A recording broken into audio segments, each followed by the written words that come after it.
morning, everybody. Welcome to Board Game Breakfast. We're glad to have you here for another week at the Dice Tower. Man, this is summertime for most people in America. School is out for the summer, which is great for those of us who are traveling and don't have to deal with school traffic at that point in time. Although school traffic was considerably down last year anyway, because a lot of kids were having school from home.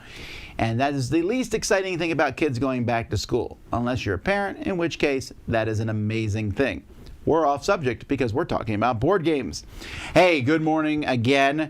We have a contest for you all. This is for 3 copies of Brew, which we just reviewed over the weekend. This is, you can win this if you live in the U.S., Canada, or Australia. All you have to do to enter is to email us at contest@dicetower.com. In the subject line, put the word seasons, because the seasons matter in this game. You are collecting elements, rolling dice, using these elements to brew potions, thus the name of the game, and tame animals. The question you need to enter this contest in the email body is which of the 4 elements is not shown on the element dice and brew. And by that I mean the 4 elements that are often in board games. Don't put hydrogen. You know, there's quite a few elements, but of the 4 typical elements that are in different things, think Captain Planet. Okay, so that's a contest. Everyone's welcome to enter it. You can always check out and see who's won past contests at dicetower.com/contests. Woo! Well, a lot of videos went up last week, and it is still continuing this week. We got things coming. We also are continuing to prepare for the Dice Tower Summer Spectacular. Eric Summer will be joining us. Jenny and Blake will also be here for the Summer Spectacular, so we're very excited about that. We'll be announcing the Dice Tower Awards. I actually have the final results in hand. I know who's won. Best games. You'll find out then, of course.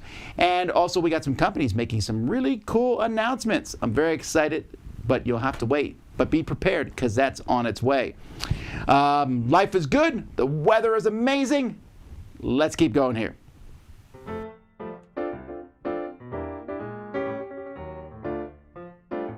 Hi, it's Stella. And Tarrant here from Meeple University. You got me this for my birthday a few years ago. It's very nice. Yes. Very nice. Yes, thank you very much. You're welcome. And I will say that one of my great board gaming regrets was taking this to a meetup at a darkish pub. It was a long meetup, so we had time, but the meetup went from sort of midday Saturday into Saturday night, as this pub became more and more like a pub. It's getting darker and darker, and the music gets louder and louder. Well, here we are trying to play Lisboa. And trying to teach it. It took about an hour and a quarter to teach it. If I remember correctly, I think we taught it and then we just realized that it wasn't going to work, and we packed up and went home and played it at home. We should have done that. We should have started at home. This is like a little bit of regret, but at the end we played it and we enjoyed it. So you did enjoy it, and you won by like 100 points. It was a very dominant win. I remember that. So this is one of our board game regrets. What is yours? Let us know whether playing something, not play something in the wrong place. And we are Meeple University on YouTube and also on the Dice Tower. See you next time. Hey everyone, how you doing? It's Clara, and I'm talking about board games, discussing the physical and the digital versions. And today I'm going to talk about, I don't know what's going on. I seem to be talking about a lot of small games at the minute, but today is a game that I absolutely love, and it's Seven Wonders Duel. So, Seven Wonders Duel is a fantastic 2-player version of Seven Wonders. For those who haven't played, there are you lay out the cards in a pyramid, so some of them you can choose, and some of them you know what you're releasing by taking the top ones, others you don't know, and you can't take a card until the ones on top of it have been taken. And once you've got those cards, you can use resources in your hand to buy those cards. So they might, give you gold each round, they might give you wood, they might give you science, or they might give you war. It's a brilliant game. It's really good fun. It's nice, quick, simple, easy to use. And this is a game that I've actually played quite a lot physically and digitally.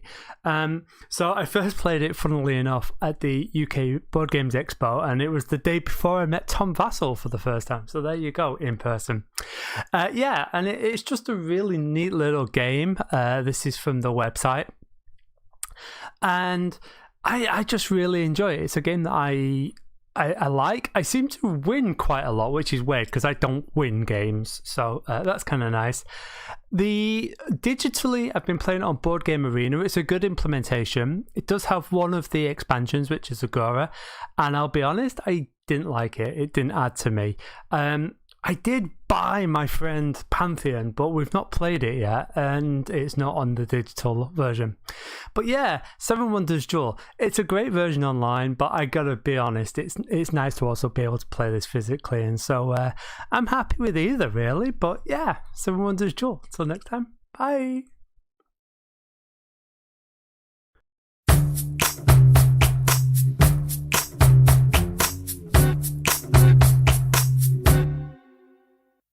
That looks like hell. All right, everybody, let's take a look and see what's here at the Board Game Geek Store, where you can go online and buy stuff from them, promos and things. And so I like taking a look at this stuff. So we got some posters here. And so what they've done, if you don't know what these posters are, they're board games, but a different artist than the one who actually did the game. So, like here we have Miguel Coimbra did the artwork for King of Tokyo, and here we have Eclipse. I think the Eclipse one's okay. Some people like different styles better. The King of Tokyo one's pretty neat, but the other two I showed you in the past, the Root and the Dominion, those are my two favorites from this set. But these are nice also, and I just like these posters themselves. It's a really cool piece of art, considering a lot of the art you see normally at stores. All right, so here we have some promos. Hey, it's the same guy. This is actually Aldi, who runs Board Game Geek. And this is Architects, I think. Architects of the West Kingdom. You're right, because it says Guildhall. Actually, no, it's not. This is one card for each game. Okay, that's right. Yeah. So we have Architects of the West Kingdom, and then this one here is Paladins. I can tell because of the purple guy up in the corner, and this has to be Viscounts. Well, that's cool. So you get the same character in all three games. That's a cool kind of promo. Alrighty, so we have that. Also, there's a little pin here if you like the BGG logo with circuit board on it.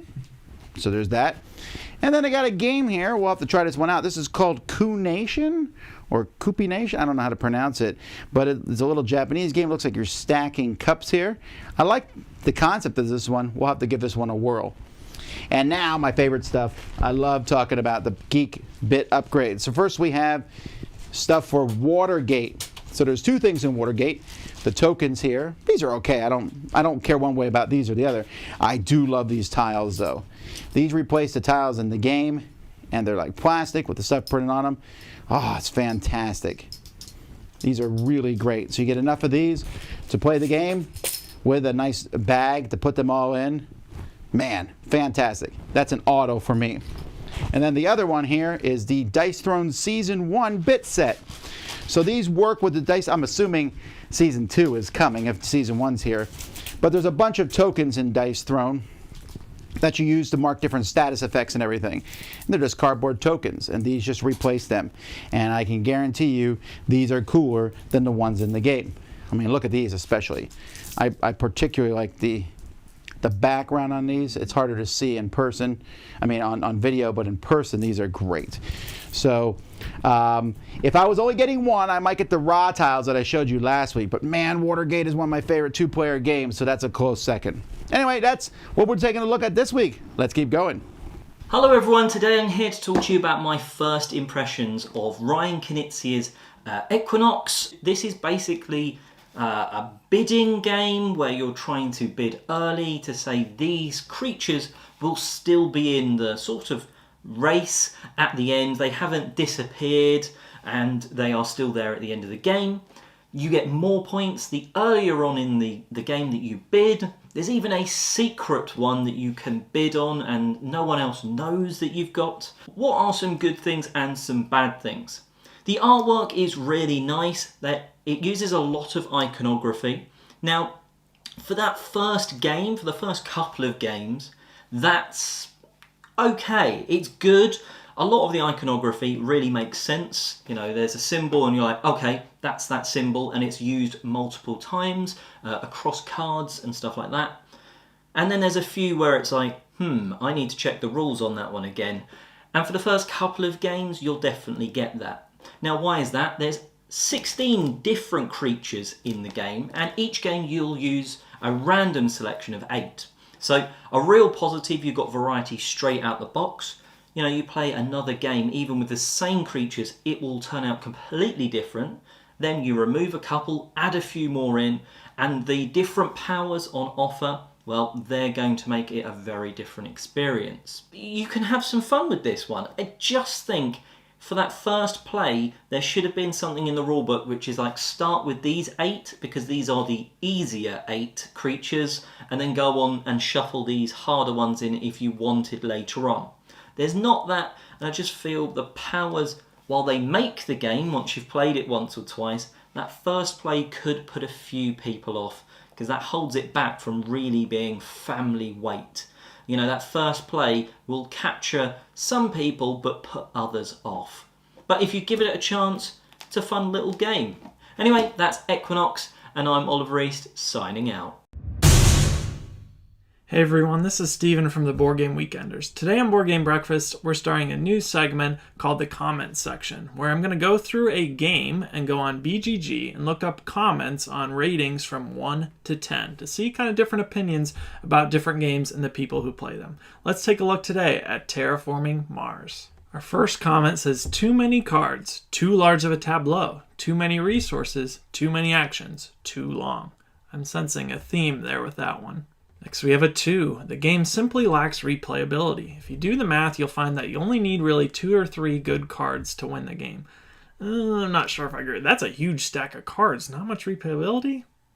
I know people love this game, but for me the theme wasn't that strong, and I found the components to be terrible. I could kind of see that person's way of thinking for sure. Satisfying Cube Pusher Engine Builder. My biggest problem is the random card draws, and it takes too long for what it is.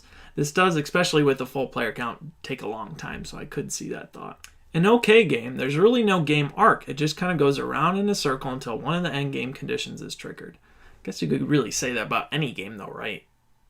Solid design, the achievements and milestones are way too swinging. There shouldn't be a 20-point swing in a game that is worth 60 points. The achievements and milestones are like goals that you get throughout the game. They are a lot of points, but I think you could win without them. But again, I could see, someone just liking a more open-ended game.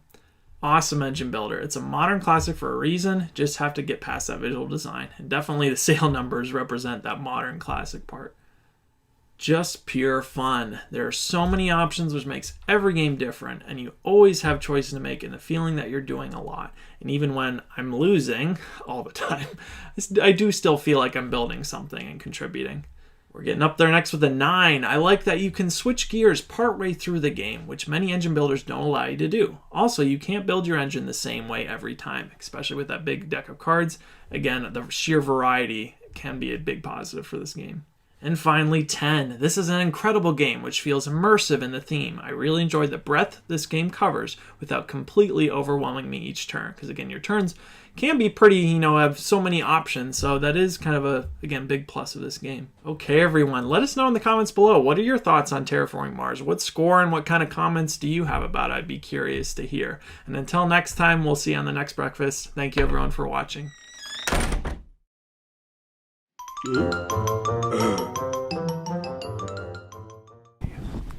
All right, so what's coming from the Dice Tower this week? Well, tomorrow the Dice Tower podcast goes up. If you never listened to our audio podcast, check it out. Me, Eric, and Suzanne talk about our top 10 duel games. A game in which you are fighting the other person, trying to eliminate the other player or their avatar of sorts, or at least that's how I made my list.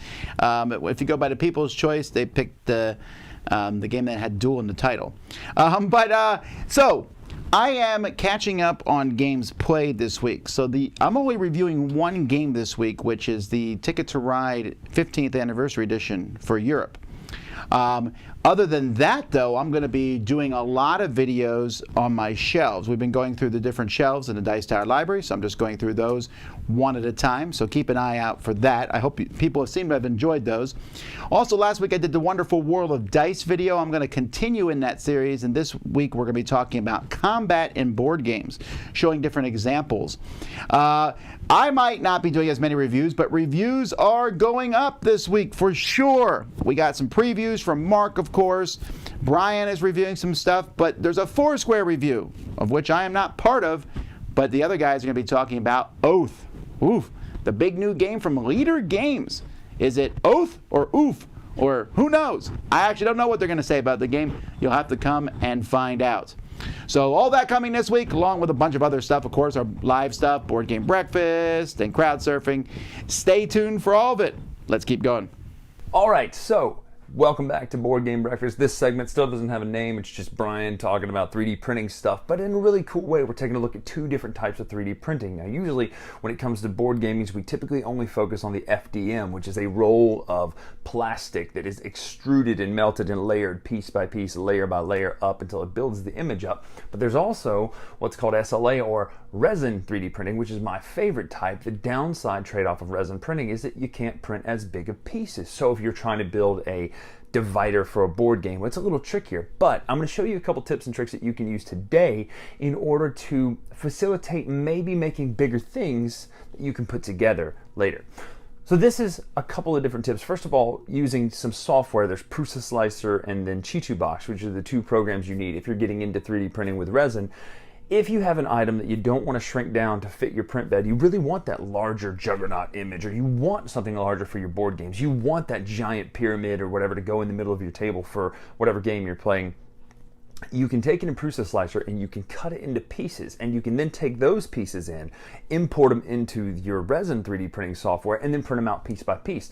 You have to be careful and make sure that you support them, and we'll do videos on supports and all sorts of stuff coming up. You have to make sure that you support those correctly, because there could be some warping, and if it warps, obviously the pieces won't fit together. But the good thing about resin is it sands incredibly easy. So sanding is easy, the 3D printing is easy, and it's gorgeously high detailed, much like this lightsaber you've seen here. It's been printed in several different pieces, but fits together into a full-size, very heavy, very chunky, nice lightsaber that you can even, now I haven't finished yet, but the chrome painting can make it even look metallic. So that is what we're talking about this week on Board Game Breakfast. Enjoy the rest of the show. I know you will. It's always great.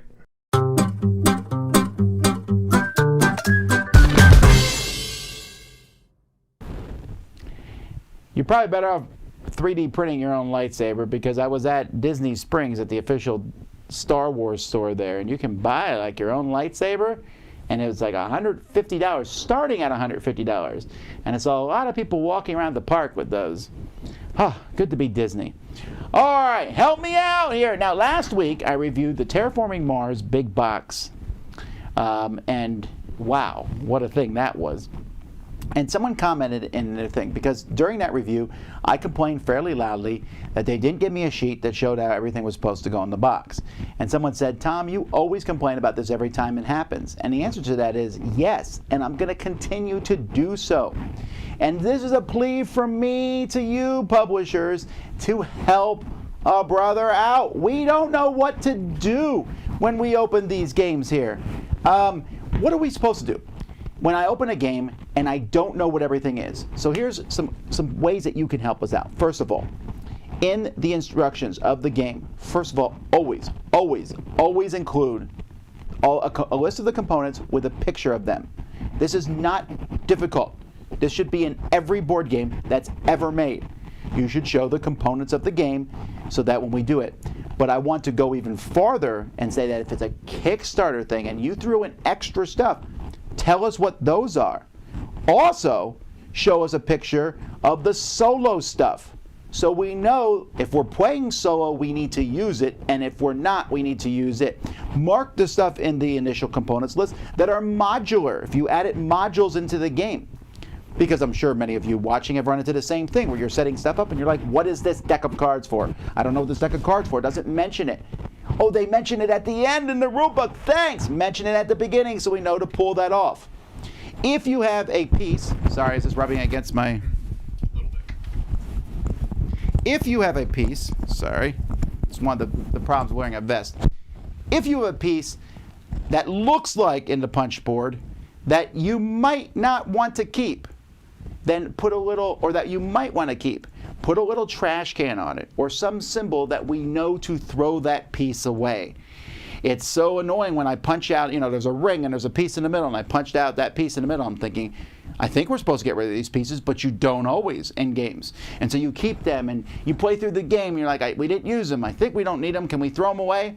Because hands up if you've ever thrown away something from a game and actually you needed it later on. Mike put his hands up.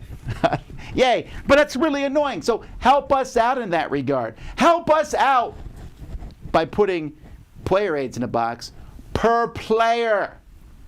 Come on now. I don't want to have to pass around the player aid to everybody the whole game. And putting on the back of the rule book doesn't help either, because someone's looking at the player aid and then I need to look up a rule. And like, I need the rule book, okay, and you need the player aid. Come on, give us player aids.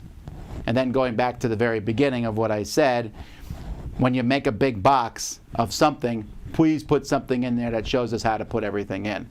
This has happened to me multiple times. I mentioned it with Terraforming Mars, Chronicles of Dronagar. I couldn't figure out how to put everything in that box. I just got Solomon Kane, didn't know how to put everything in that box. The ones that do it, when Anachrony came in, it came with a whole little booklet about how to put everything in the box. It still took a couple years. My kids are working on it now as we speak. No, that's not true. It's done. But I'm glad that was in there. I would never have figured it out otherwise. So I'm just saying, game publishers, I worry that they're doing two things. One, they're assuming that everybody who has backed the game, this is often Kickstarter thing, has read all 52 updates, because update 27 told us something. When you send out tons of updates, people just stop reading them. And also, I don't have the updates when I get the game out. So that's problematic. And two, they assume everyone is just so good at games that they understand everything. Oh, well, you obviously know that this is the first player marker. No, I don't know that this is the first player marker. You know how many games don't show you a picture of the first player marker? There's so many, and I'm sitting there thinking, I guess this is the first player marker, but I don't know what it is. So this is a plea from me to publishers. Pretend we're morons, because many times we are. You can't go too far in that direction. I was complaining slightly the other day about a rule book when we were playing a game that I thought was over-explaining everything. It went over and over, and after a while I was like, you know what, though? I'd rather that. I'd rather them over-explain everything to me than under-explain it. If you leave a space in your insert for a future expansion or the Kickstarter stuff, let me know. Mark your Kickstarter stuff with little Kickstarter symbols so I know what the Kickstarter upgrades are. So when I have a question about a card and you have an index at the back of your book that tells me about all the cards, but that card isn't in there, and I'm like, what happened? But it's on a separate thing. That's just help us out. Help us out. Help us out. Reprinting rule books when you do a big box. That includes everything. Now, I know all this stuff costs money, but not all of it does. And throwing a few extra player aids in the thing, I think that goodwill is worth it. The companies who do these things, the companies who do make it easier for us, we like them better. Someone said, I guess Tom's not a fan of building IKEA furniture. I know, but doesn't everyone mock that? Right? Doesn't everyone mock how these things work? And also, building IKEA furniture is not that bad. But yeah, it's just, I'm not saying that this is necessarily, I can live with all this stuff. It's just that you could make it better. We tend to want to help companies back their Kickstarters, say good things about their games. Then help us too. Make your game, make the barrier of entry for your game as low as you possibly can. That's all I'm saying. Help us out.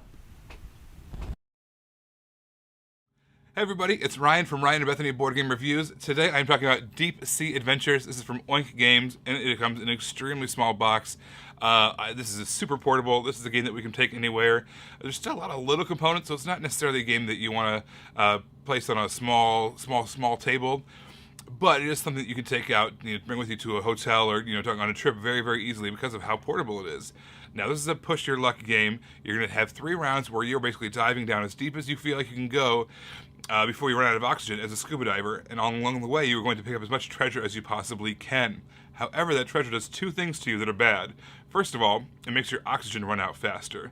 And because in this game we are all poor scuba divers, all the teams collectively pooled their money together to rent one submarine, one boat.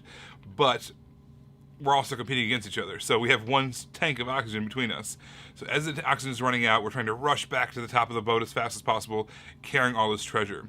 So carrying that treasure makes you lose the oxygen faster. It also makes you move slower. You're rolling these dice, and that's going to determine how fast you move, but you subtract 1 for every item that you're holding. So the more greedier you get, the more chances that you're going to be left behind, and you're going to suffocate and run out of oxygen. So you're going to play 3 rounds. The board's going to get shorter and shorter and shorter, which is great because this really, really big treasures are at the bottom of the ocean. You got to really dig for them. So by the end of that 3rd round, you might be able to actually get to them and still maybe make it up to the top. This game is super light, super silly, a lot of fun. This is a game that we play whenever we want to have just laugh. You don't worry about the points that much. I had a round where I didn't get a single point the entire game. I kept on running out of oxygen because I just was too greedy, and that made the whole table laugh. It was a lot of fun. All right, you guys, that is Deep Sea Adventures from Oink Games. If you want to hear more from us, we are Ryan and Bethany, Board Game Reviews, and you can find us on YouTube or on Facebook. All right, bye, everybody. Have a great breakfast.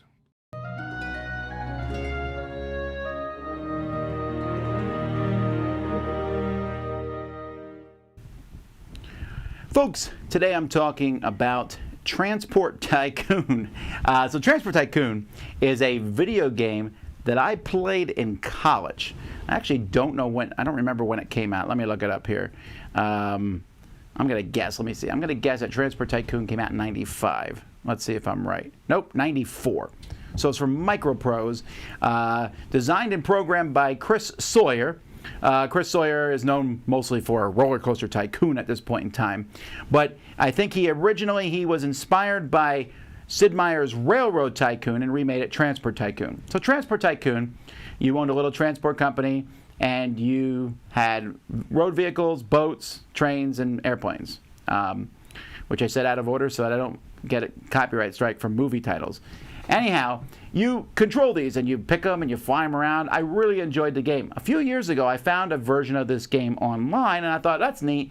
But I recently found that there was a version on Steam, an open development form of this, where people are working on this same game.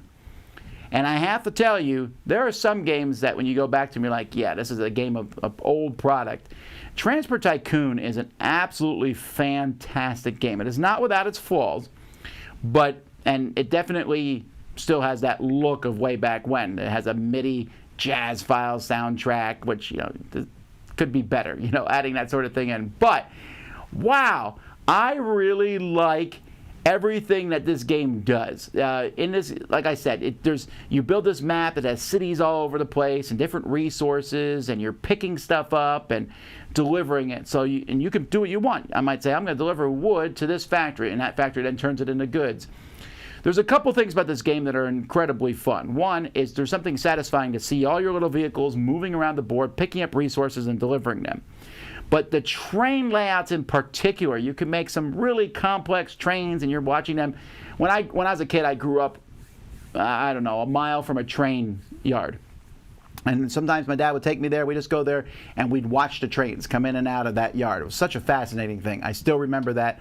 I love that concept. And here in this game, I get to do that. And I get to make the trains go all over the place. Now, like I said, it's not without its flaws. It can jam up occasionally.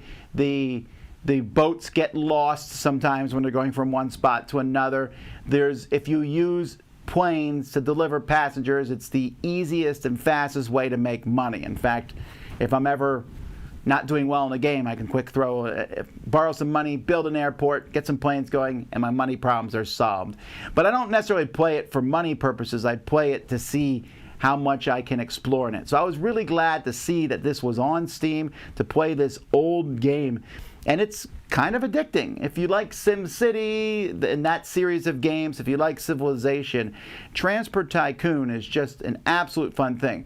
Railroad Tycoon is the precursor, and that was fine, but I think Transport Tycoon takes it even more farther and above and beyond that. It's not just trains anymore. Now you have vehicles, and you could even do things like have the train deliver something here, then have these cars go deliver it over to this spot. Or have this plane come in here, drop passengers off, and then have the cars take the passengers to other things. You can set up these little networks and things, and it's a lot of fun.